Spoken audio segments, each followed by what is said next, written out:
We are having a little bit of trouble here.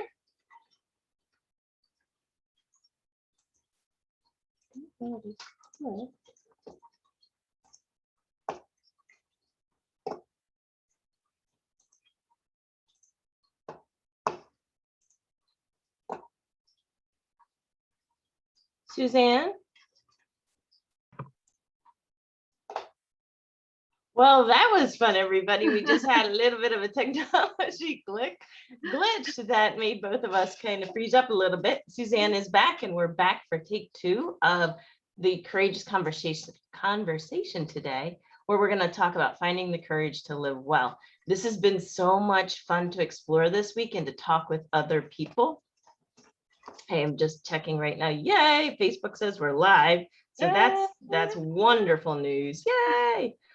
We've been having, so let me introduce Sisters Rocking Courage first, and then we'll go into where you can introduce who you are, Suzanne, and the amazing work that you're doing. Okay, so Sisters Rocking Courage, a few minutes late this morning. I apologize. It's been a busy morning.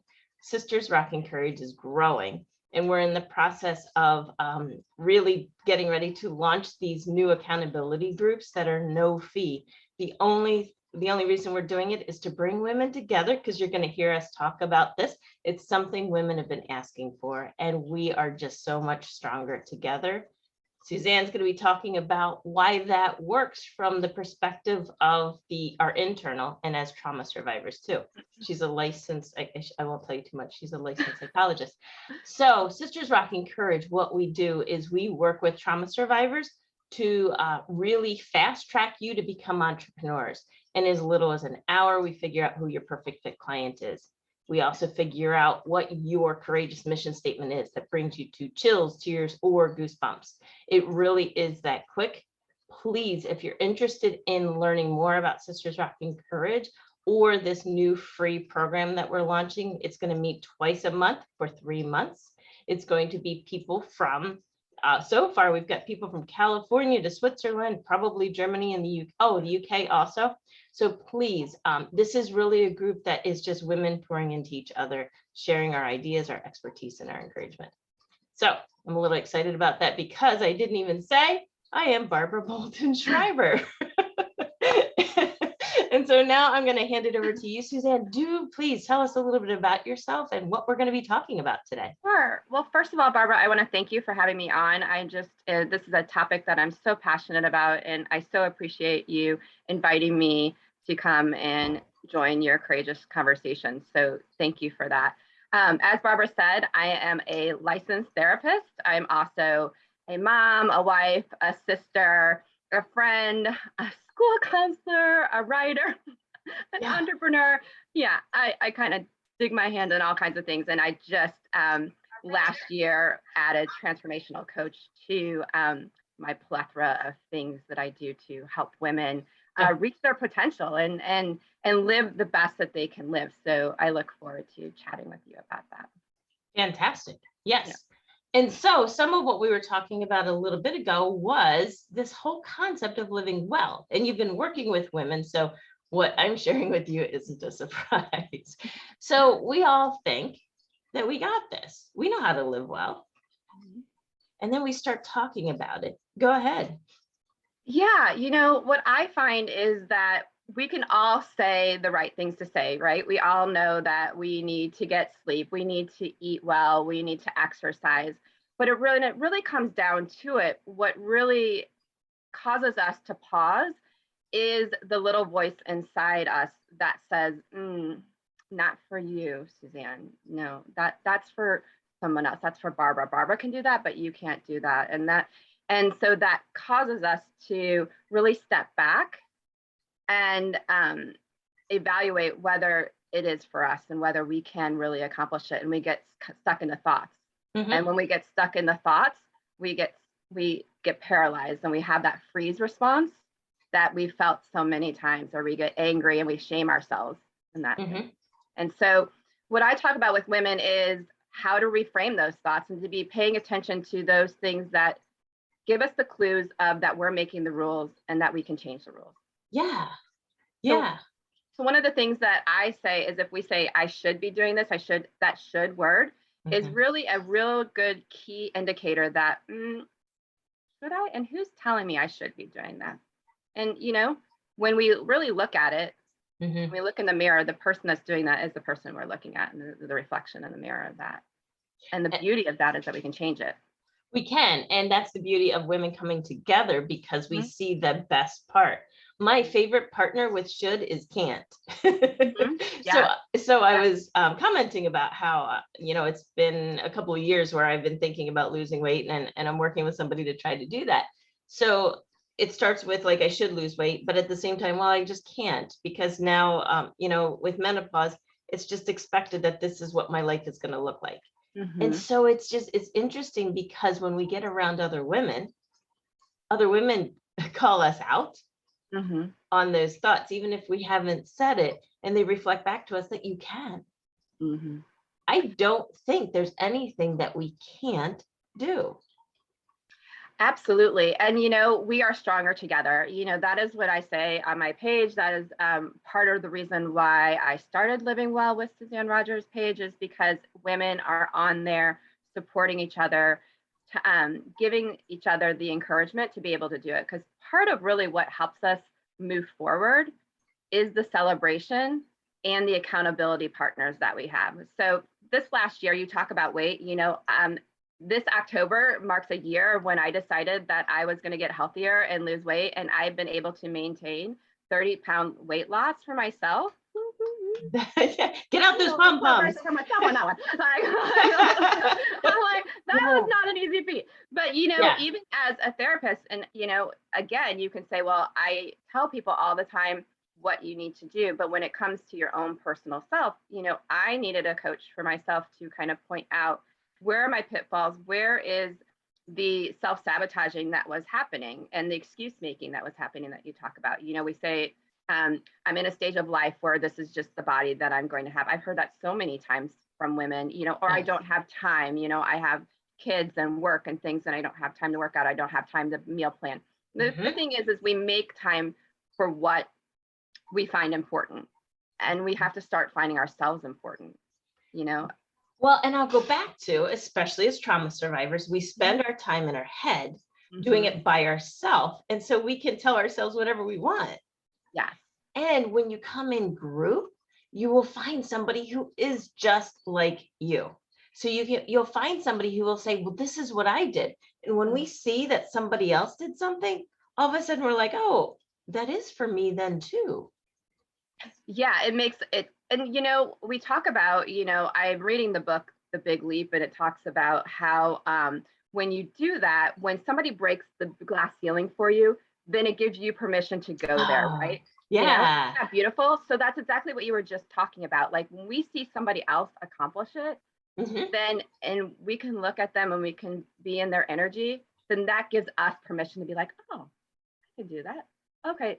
People set world records all the time, and people are like, oh, we'll never be able to reach that record. And then somebody does it, and what happens? Start breaking that record, and then there's a new goalpost to go to that. And so as women, we can come together in that group and create those goalposts and break those glass ceilings for us.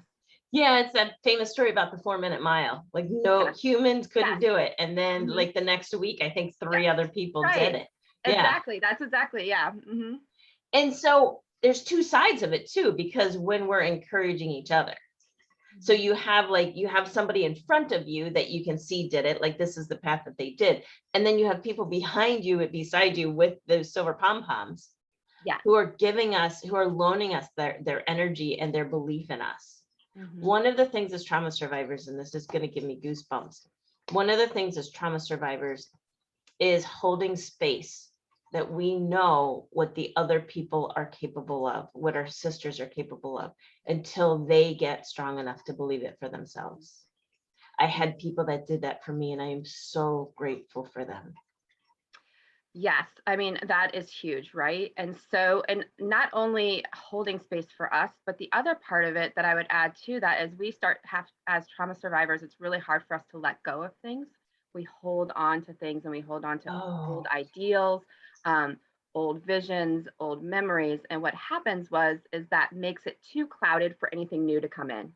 yeah. So when we talk about space, I love that because yes, we have to hold the space for them so that they can have it. So because part of trauma survivors is we have a lack of attachment, right? There is an insecure Oh, attachment with our parents. There is indifferent where they were, or they're completely oblivious. They were absent, completely abandoned. And so we seek that out, right? And so, and we don't know what it feels like to have that secure attachment. And so what right. group does is provide a space for that secure attachment, or to be with a therapist or a coach in that one-on-one if you're not comfortable yet for group, because everybody is in their different space for that. It creates Yeah. that attachment. And so then once we've reprogrammed and we can feel what secure attachment is, we're able to trust. And then when we're able to trust, we're able to trust ourselves, and we're able to grow, and we're able to let go of those things that are holding us back and those barriers, and we're able to see them and work with them. So, and when we're able to do that, then when we release that, then we have space. We have all this space to take in things that are to our highest good. So when I released some of those ideals, Yeah. pain, the weight came off, right? Yeah. And then I started, okay, when the weight comes off, then I have habits that I'm like, you know what?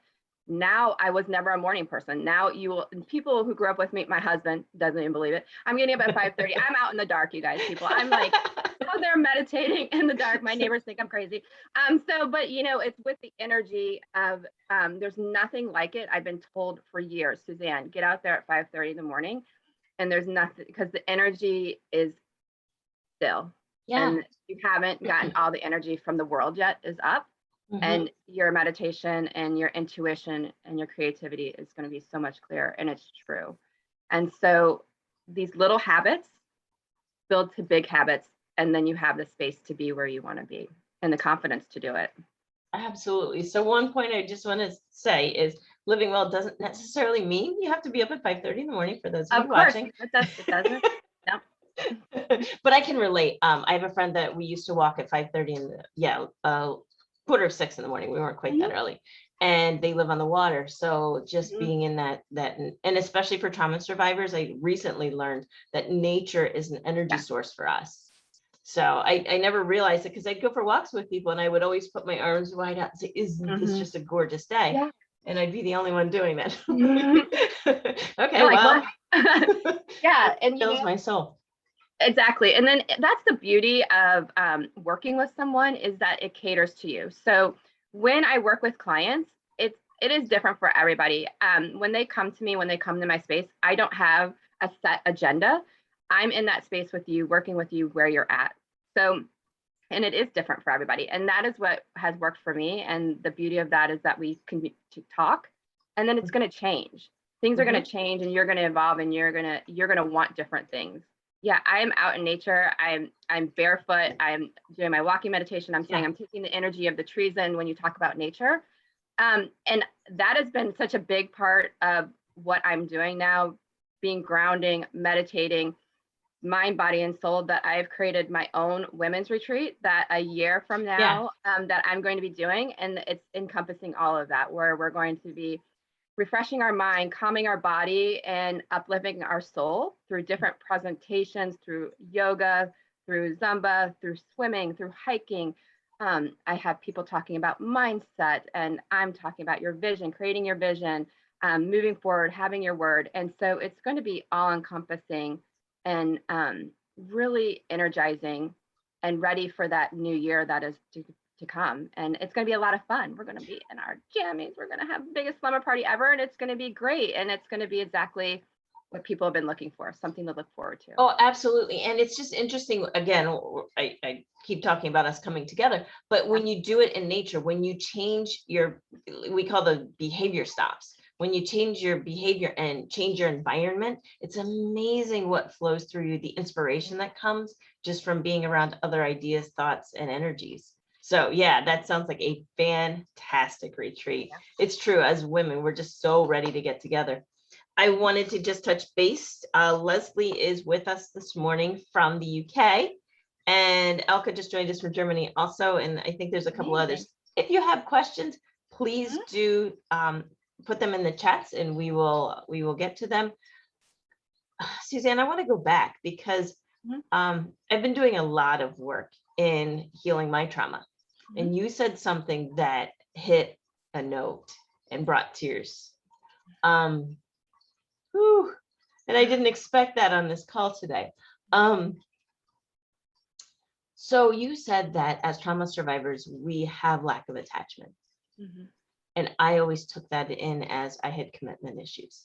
And so when you said that in this time in this space, it really hit me that here I've been hard on myself for something that comes naturally born out of the trauma that I experienced. And so I just want to thank you for what you do and for how you're speaking, because as we stand in what is true for us and we share with others, it makes these impacts. It changes lives that we don't always know. So I just wanted to go back to that and say, because you're talking about releasing, the past year, I've been getting better at releasing, because you're right. I used to hang on to things for far too long because they were important. How were they important? Who knows? But it was just something that was part of me. So I was not, I wasn't ready. And now, as I'm releasing more of that stuff, it's like you make space for other things in your life that have more value. Oh, I love that. You know, sorry, I have to do a little. I have to. I'm like, oh, because I'm just that's what it's all about. When you say, like, you know, Suzanne, why do you do this work? And right there in that moment is why I do this work. I do this work because I see it as a privilege to sit in somebody else's space where they share their utmost, deepest concerns and sorrow and celebrations with me, and they trust that with me, and that we work together. And it's amazing to see where people come in the beginning and when they leave me. It's like those of you that are parents out there, when we, you know, I'm an empty nester. My daughter's in her second year of college, so it's the same feeling that you're feeling.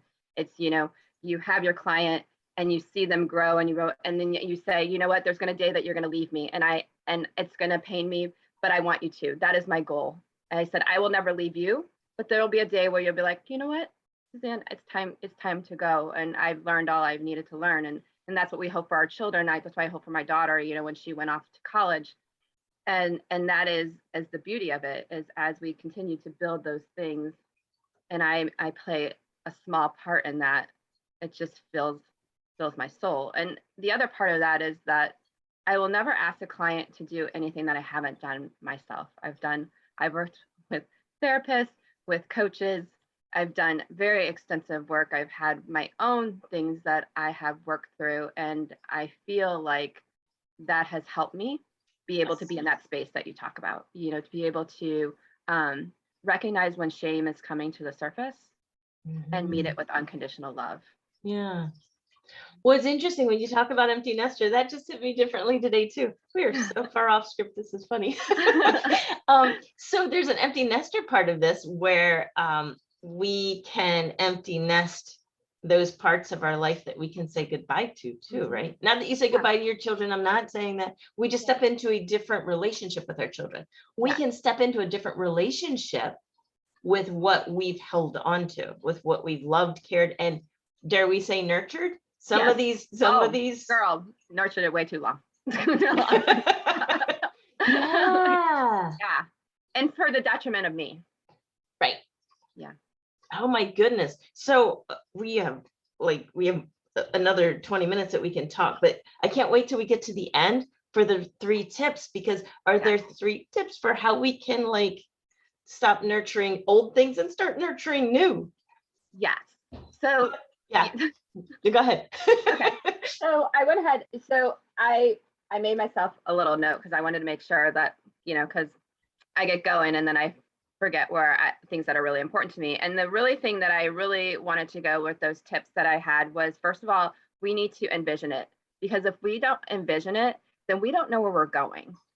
And I see so many women who are stuck in their thoughts, and I'm like, what's the end result? And they're like, I don't know. I just want to feel better. I don't want to feel this way anymore. Or I want to have lasting relationships. I want to feel connected. I don't want to feel this pain anymore. But they don't have the actual vision of what that looks like.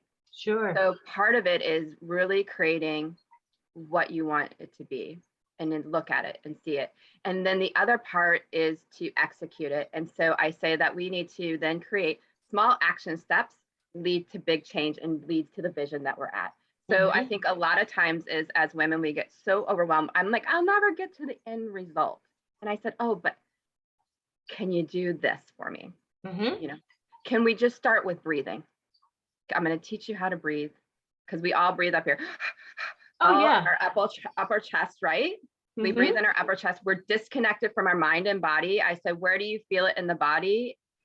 When you're feeling, I don't know. Okay. My first step, I just want you to start paying attention to where you feel it in the body. For me, I get migraines. I get tightness in my chest. I clench my teeth clencher, so those are things that the body is telling me. And so what do I have to say? Suzanne, unclench your jaw, breathe. So you have that's my first indicator, because the body always tells us before it reaches our brain. So if we want to start calming ourselves and not get into that loop, we need to start paying attention to our body and start connecting. And part of trauma survivors is we disconnect, right? Because that was a survival technique for us. Yes. Is that if we can disconnect from our body and our mind, then we can survive what's happening. And what I say to women is that, you know what? You're safe now. You're not in that space anymore.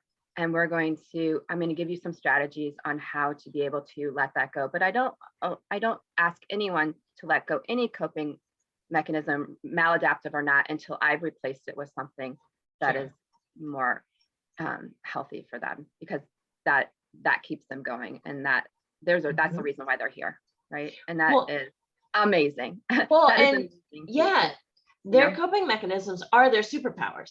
And it's how do you pivot that superpower to move us forward instead of keeping us like safety. We view safety as, well, and you look at a turtle. I am so good at this. In fact, one of my friends, Jody, who's on these, she talked about this. I turtle. So when things get too overwhelming, my arms and my head and my feet, like I get tight and closer, and I can feel it in every part of my body. And so it's taking those same superpowers and just pivoting them, building on them. I love what you say, like replacing them with something that requires similar, but will move you into the future. I love that. Yeah, because if we can start doing that, then these behavioral strategies will work. I always tell clients, if it gets to the head, then we just have to work through it, because they're like, that didn't work, Suzanne. I was like, but did you start when it got to your body? Like, as soon as my teeth clench, then I know I'm going to stand, unclench your teeth, take a deep breath, do a distraction technique, look around the room, start describing things around the room. Because we can't think about something and then continue to create that loop. So we're breaking the loop of whatever is causing us to be anxious, that trigger that has happened. It's been activated. So we want to break the activation. If you don't, I like looking around the room, because you can do it and you can be anywhere. And you just start naming things, there's a lamp behind me, there's lights, you start talking to yourself. And Milton. Then that's my plant, Milton. Exactly. And you just say, okay. And then once you feel your body to start calming down, then you say a calming statement. Because another thing with trauma survivors is that we don't know how to self-soothe, because we were never modeled that, And so we have to teach ourselves how to self-soothe. And so you have to think of a statement. So I felt this way before. I know it doesn't last forever. I'm safe. I'm okay. Whatever feels comfortable for you and that you can believe. That's what I tell my clients. Pick a statement that you're going to believe, not one that I tell you, but those are some examples. So I like to say that I felt this way before, and I know it doesn't last forever. It's a good reminder for me that this will pass. It doesn't feel like it's going to pass in this moment because I'm so amped up, but it's going to pass. And then that doing that cycle is really going to help you with new coping skills. It's going to help you feel in control of your anxiety, because what we don't, as trauma survivors, we do not feel in control of our emotions. We feel like they just come up, they flood us, and we just don't know where they came from. Flooding, yeah. So this helps us feel that way, feel more in control. And when we feel more in control, we feel more confident. Mhm. So when we're able to move forward and do the things we need to do.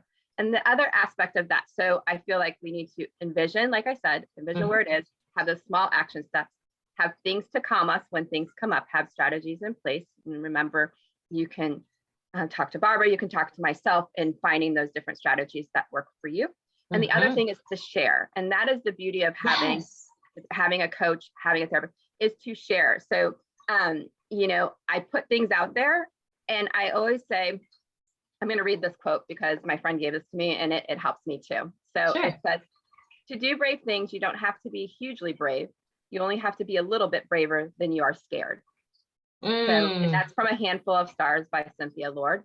And that is my mantra. So when I'm thinking about sharing, I think, okay, Suzanne, you just have to be a little bit braver than your fear. If you share it, it will come to fruition. Then it sets it in motion. But if we just keep it inside, then it's stagnant and it never moves forward. And what you'll find is that your people will start to come to the surface. Isn't that right, Barbara? That's what's happening to you. You put that out there, you put that group out there, and what happens? Yeah. Your people come to the surface. You are a little bit braver than you were scared. You put it out there, and it came back to your energy came back. Well, and that's one of the things. So I'd love to go through these tips and just give my personal perspective on it for a little bit more. The envisioning part is huge, and nobody else can give you your vision because it has to come from within. You can have people that mirror your vision, like hear you talk and say, this sounds like this is what you would like. Is this true?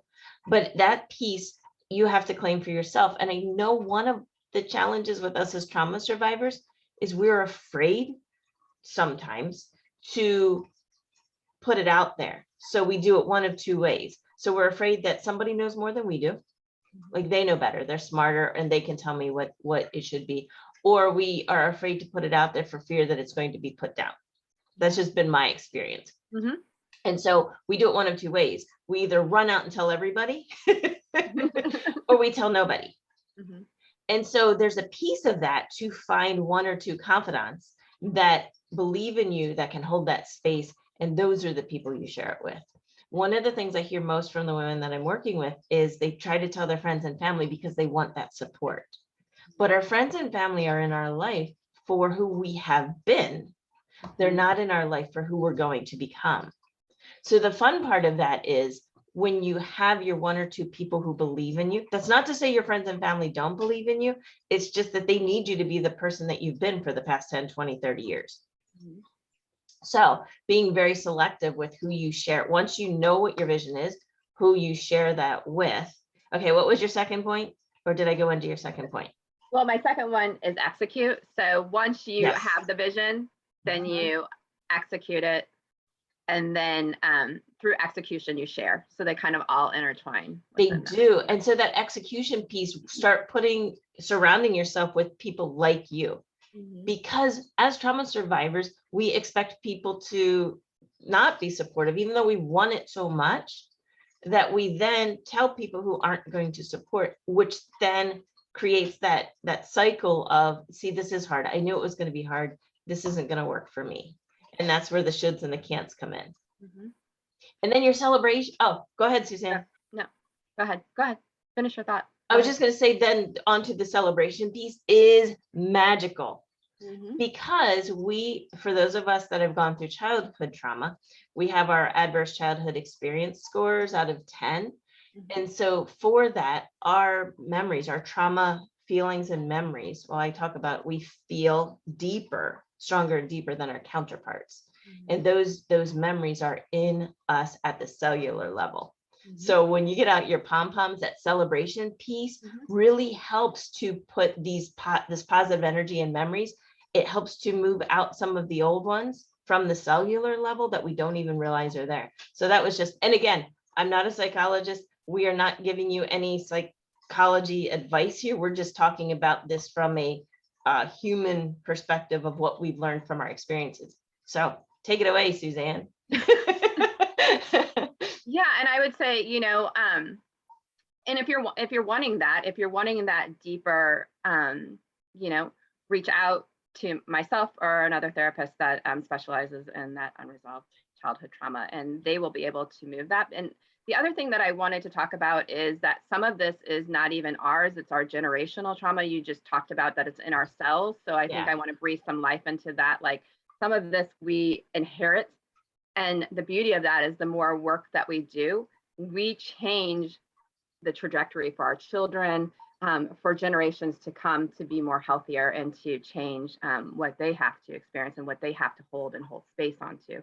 So when you're ever feeling fearful of like, I don't know if I want to start that journey because it seems so scary to dive deep into that, what I want to tell you is what's on the other side is beautiful. Yeah. It's freedom, it's creativity, it's a feeling of the shame dissipating and you not needing the external validation anymore, and that's what is so amazing. So I was talking to my husband about this just last night. I had an experience where I was on a Zoom with women and men together, and we were talking about different things, and I was sharing something, and your people will come to the surface. And those that aren't there and not on your energy level or in your frequency are not going to. And for the first time, and this has been my lesson this year, is that it didn't affect me. Before, I would have really focused, hone in on those that weren't engaging. Yeah. But now the only thing I remember are those that were and that were excited. And I say, those are my people. And that is validation. Thank you. That was validation that I'm on the right path. And however, even if everybody, the beauty of it is you get to a point where even if everybody was kind of not feeling it, then I just say, you know what? I believe in this so much. I just know that this is not my arena. I'm going to find a new arena to be. And that's the beauty that Barbara is creating, those arenas for us that to be able to have that safe space to do it, to grow to where we get to a point where we won't even need the external, that triggers our thoughts of, I'm not good enough. Yeah. I shouldn't be doing this. Because you know what, if you believe it and you believe in your heart that this is your passion path, then you should be doing it. I Because love we all have a passion contract. Yeah, we all have a contract of what we were brought here to do. And part of, I know, and I'm learning, as part of that is a healer for my family, healer for my generational ancestral trauma, and healing for others in the world is my passion path. And so I know when I'm in that and I'm in flow, then there's joy and peace within me. And I don't need that somebody else to tell me that that's what I should be doing. Yeah, I love when you talk about arenas. So, because I'm a visual person with the art side. And so when you're thinking about an arena, there's like 7 billion people in the world or something. I should know that number better. And when you're looking at an arena brings people together for one focus, for one cause, for one purpose. And so that is such a great visual as we're building that contract you're saying, as we're executing, as we're fulfilling the contract that we were born, that we were put on earth to do. That's a really good visual for the arena. You mentioned about generational, and I just want to breathe a little bit into that piece too. From one of the things I heard a lot, depression runs in our family, and you can see it back generations. And one of the things that I had always heard was that it's it can be genetic. And I just want to also share what I've learned to be true for me is, when we talk genetics, sometimes it can also just be environmental. When you say that as trauma survivors, we weren't taught how to self-soothe, and we weren't. It could be the foods we grew up eating that we still continue to eat because that's how we grew up. So there can be these parts of it that actually truly could be genetic, but can be altered. So I really struggled with depression, and it was interesting because I did my share, as you can probably tell, of paying for counselors to help and doing coaching and like really still looking for like, how can I feel alive? That was what was hard, because I slept walk how do you say this? I walk through life. And I used to just completely work constantly all the time. You folks that are listening know one of my jobs, I finally realized I was killing myself by working more than 130 hours in 1 week. I had a 6-hour daily commute just to get in and out of the office. And so that wasn't even part of the 130. That was another situation. So when you look at these things that we do, we can say that they're genetic, but they can be, some of them, well, dare I say, as a testimony that we can overcome them. We can learn what's going to work. Of course, I have a two things about that. One thing is that we don't have to ever stay the person that we were. Yeah, it's such a gift. Yeah. Right. Yeah. We have control over that, and at different life transitions, I am not the same person that I was a year ago, that I was 10 years ago. I'm constantly evolving and changing. And so I think that's part of holding on. I'm holding on to, this is who I was, or who this is, my family is, so this is who I'm supposed to be. And there's some family systems within that. When you're in a trauma family system, being a workaholic is just, and a perfectionist is just the positive end of the toxicity of being in that. The other spectrum is alcoholism, right? Or being a sexaholic. You know what I mean? So, or sugar. Yeah, exactly. So that's just the society's acceptable way of, and we get positive praise for that, right? And so that dysfunction, keep working, and they keep wanting more and more, and then you get that. And that's where I'm talking about that external, you needing that external. Yeah. And when you can kind of move away from that, that's where that freedom is. Like, wow, when I don't need someone to tell me, good job, Suzanne, you did that today. It's just, you're working in your flow and you get it internally. It feels so good, and everybody can be there. Anybody can be there. There's not one person who can't feel that. It's just, we weren't taught it, and we weren't taught the healthy coping skills because we didn't have the modeling, and that's okay, because that's why coaches and therapists are here. They're here to teach and help you now, and it's okay. And don't beat yourself up that you didn't get it, or I wish I had it. There's a lot of, I wish I had this earlier. I wish just focus on here and today, and that you have it now, and you're here now. And this was the time, this was your timing. Was the timing that you were supposed to have. And well, and also that doesn't mean that people didn't love us, because there's that whole piece. They were just doing the best that they could with what they had. Yeah. So there's that part of being open to, when you were saying that you were last night, that there were people that weren't responding to you, and you were okay with that. Not only that, but it starts to be energizing, because you're like, oh, they're not my people. I don't need to serve them. I don't need to pay attention. And that's okay, because there's other people out there that are their people. And Barbara, you know what I used to do? I used to extend all my energy on these people who weren't my people, and I focused on that. And then I left out the people who were like, Suzanne, I'm here. I want to drink the Kool-Aid. And why aren't you not over here nurturing that? And I think that is, as entrepreneurs, women entrepreneurs with trauma, that's what we do, right? We get on course. I was in flow. I'm like, I should be following these people. Are like, yay. Yay! But no, I'm following those that aren't, and I'm getting off my flow path, and then I become stagnant, and then I can become stuck. So I want that to be another aha, like just like the should is. You ask yourself, am I going after people who I want to prove somehow that they're going to come around, or that they're going to be into it? Why am I putting all that energy into that? Is that old stuff? Is that something that I need to work on because my parents did that to me? We always felt like we were rushing and trying to get their approval, and they weren't there to give it to me. Am I reliving something?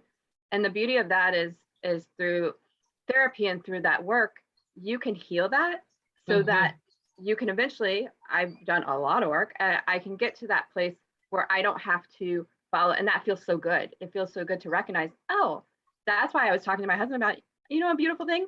I didn't feel like I had to rush and be like, why aren't you paying attention? Why don't you love me? Sure. It's okay that they have different interests and different things that they want to do. We are not for everybody, and that is okay, because there there is an abundance and enough for everyone for whichever thing that you have and whatever personality you have and whatever you're doing. And lastly, I want to end, because you said you were a visual person, so this was really huge for me, is visualize an apartment building, like a big high rise in New York City, right? And so we have the people living at the bottom. And for the people living at the bottom, what is their perception of New York City? Loud, stinky, dark, right? Yeah, yeah. And as we move up to the different levels of the apartment complex, you get to see different levels, right? So you move up another level, maybe there's a little bit more brightness, maybe there's a little less loudness. New York City doesn't seem so stinky, right? Because you're not as close to it. And then you move up to another level, and then you see the trees, and you see the beauty of the parks, and you see the hustle and bustle from a bird's eye view. And there's beauty in that, and there's energy in that, and there's positive.